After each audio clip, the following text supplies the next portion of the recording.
자, 사회통합 기능의 대표적인 예시로 생각하실 수 있는 거는 2002 월드컵이나 한일전을 떠올리시면 되는데요. 이러한 월드컵이나 한일전 때 우리 사회 구성원들이 결속력이 강화되는 부분, 이런 게 이제 사회통합 기능이라고 보시면 되는 부분입니다.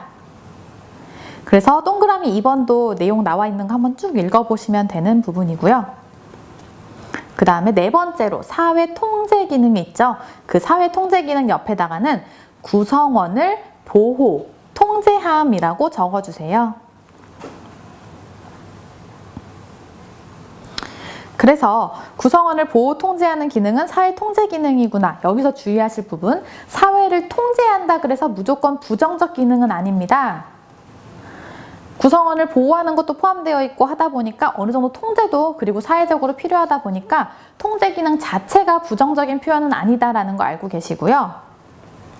그래서 사회 통제 기능을 보자면 지배층은 문화를 통해서 피지배층의 여가 활동과 관심, 그리고 이에 따르는 취향이나 의식, 가치관, 태도 등을 그들이 원하는 방향으로 이끌어가려 하는 기능이 있을 수 있고, 스포츠는 대중의 관심을 끄는데 가장 효과적이고 특히 강압이나 힘에 의존한다는 비난 없이 사회 통제를 이룰 수 있는 매개체가 된다.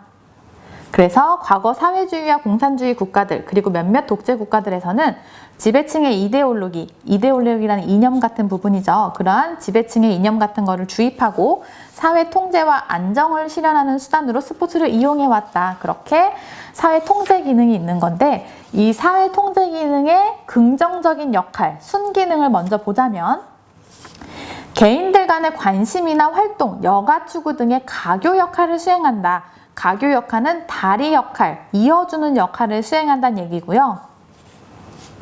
경쟁적 스포츠가 참가자에게 높은 성취 욕구를 고취시켜주고, 도덕적 결단이나 사회규범의 기능과 구조에 대한 통찰력을 제시해줬다. 이 부분은 이제 스포츠를 통해서 우리 윤리에서 봤던 내용처럼 룰을 준수하거나 페어플레이 정신을 배우는 부분들을 얘기하는 겁니다. 그러나 사회 통제 기능의 부정적 기능을 보자면 역기능으로는 스포츠가 도구화되면서 부당한 체제에 대한 합법화나 허위의식을 조장했다. 스포츠를 통해서 이제 정치에서도 좀 보겠지만 스포츠에 집중하게 함으로써 구성원이 스포츠에 집중함으로써 우민화 정책, 스포츠에만 몰입하고 몰두해서 정치적인 부분에 관심을 안 갖게 하거나 혹은 비판적인 시각을 무마시키거나 완화시키는 용도로 쓰는 부분이 있는 거고요. 그러다 보니까 적용 사례로 정치인들이 국민의 스포츠에 대한 관심을 증대시켜서 정치적 무관심을 유도하거나, 정치인들이 스포츠 경기를 자신의 이익이나 권력을 공고히 하는데 이용하는 것도 하나의 적용 사례가 될 수 있다.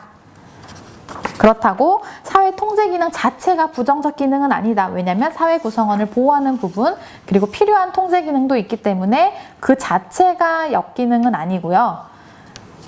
여기서 보면은 순기능적 부분, 역기능적 부분이 있고 이 두 가지를 구분해야 된다라고 보시면 되겠습니다. 그래서 여러분이 14페이지부터 다시 보시면 스포츠의 사회적 대표적인 기능, 사회체제를 유지하거나 긴장을 해소하는 부분까지는 아실 수 있을 거고, 정서적인 기능, 첫 번째 사회정서적 기능도 조금 구분이 쉽고, 2번 사회화되는 부분, 이제 배우는 부분, 습득하는 부분도 조금 아시기 쉬울 텐데, 사회 통합 기능이나 사회 통제 기능이 있다는 것까지도 아셔야 되는 거고요. 통제 기능이 조금 생소할 수 있어요. 그 부분까지 아시고, 사회를 통합하는 기능의 이제 주요 단어라고 본다면 흡수하는 부분, 조화롭게 흡수시키는 부분, 사회적 소통하게 해주는 부분, 동질감이나 일체감 형성해주는 부분 등이 있다라는 거 알고 이해하셔야 되는 부분이고, 사회 통제 기능에는 구성원을 보호하거나 통제하는 게 대표적인 기능이다. 그래서 순기능과 역기능이 있을 수 있는데 이 부분은 표현도 이해를 하셔야 되지만 중요한 거, 사회학을 공부하실 때는 순기능인지 역기능인지를 구분하시는 게 중요하다라는 것도 한 번 더 보시면 되겠습니다. 그렇게 해서 스포츠의 사회적 기능이 나와 있고요. 3번 근대 스포츠의 특성도 알고 계셔야 되는데요. 이거는 제가 예전에 단원을 뒤쪽에 넣어놨었어요. 원래는 마지막 단원에 들어있던 내용 제가 앞으로 가져온 건데요. 근대 스포츠의 특성이라고 해서 스포츠가 어떠한 특성을 가지고 있는지, 이거는 거트만이라는 사람이 정리한 부분인데, 이 부분이 이제 시험에 출제됐었기 때문에 내용이 다 들어있는 건데요. 출제되지 않은 부분까지 제가 다 넣어놨어요. 보시면 동그라미 1번부터 동그라미 7번까지 있습니다. 근대 스포츠의 첫 번째 특성은 수량화라고 해서 스포츠가 점점 수량화되는 부분, 이거는 계량화라고도 표현하고요. 스포츠를 점점 시간이나 거리, 점수 등의 측정 가능한 숫자로 표현하고 통계를 내는 부분이 수량화에 해당합니다. 그리고 두 번째, 평등성이라 그래서 자산이나 지위, 계층과 관계없이 동일한 종목에 참여할 수 있도록 하는 부분, 평등성이죠. 과거에는 평등하지 않았던 부분이 있어요. 계급이나 또는 혹시나 성적인 부분, 여자인지 남자인지에 따라서 여자들은 참여에 제한이 있는 종목이 있기도 했고 그러한 시기도 있었기 때문에 예전에는 그랬지만 지금은 평등하게 동일한 종목에 누구나 참여할 수 있다는 내용인 거고요. 세 번째, 전문화라 그래서 포지션이 분화되고 포지션이 점점 나눠지고 리그가 세분화된다. 고도의 전문성을 갖추거나 프로화되는 부분이 전문화에 대한 내용입니다. 그래서 그냥 스포츠를 하는 게 아니라 야구를 하더라도 누군가는 1루 수비로서 역할을 많이 하고 누구는 2루 수비, 그러한 역할들이 나누어질 정도로 포지션이 많이 분화되고 있는 부분이 있는 거고요.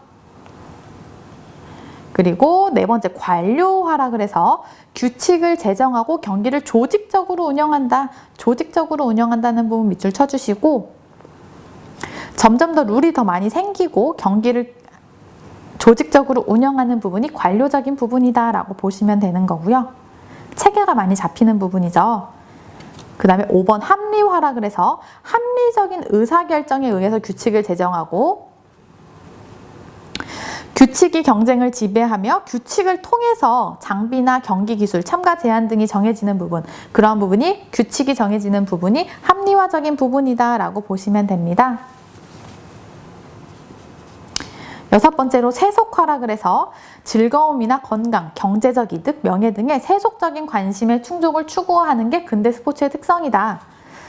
과거에는 좀 성스럽고 정신적이고 종교적인 부분이 컸다면 점점 세속적인 부분이 커지고 있다라고 보시면 됩니다. 그리고 마지막으로 기록화라 그래서 이거는 기록 지향이라고도 표현을 하고요.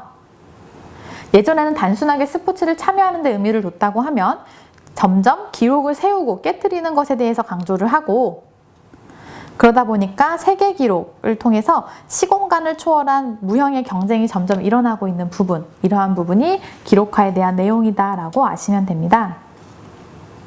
그래서 근대 스포츠의 특성으로는 총 7가지 알고 계시면서 설명까지 매칭을 해 놓으시면 되겠습니다. 제가 일단은 내용은 한 장밖에 안 되는데 내용은 2장밖에 안 되는데 좀 상세하게 설명드렸죠. 사회학뿐만 아니라 다른 과목을 공부하실 때도 이러한 포인트로 공부를 하셔야 되는 부분이고, 어떠한 내용을 암기하셔야 되는지, 어떠한 내용을 이해하셔야 되는지까지 좀 다 짚어드렸어요. 이런 식으로 하는 게 정독하는 거고 중요한 부분을 암기하고 이해하는 거다. 이 정도는 공부하셔야 그 문제가 조금 표현이 변형돼서 출제돼도 여러분이 덜 당황하시고 문제를 맞출 확률이 높아진다는 거 꼭 염두에 두시면 되겠습니다.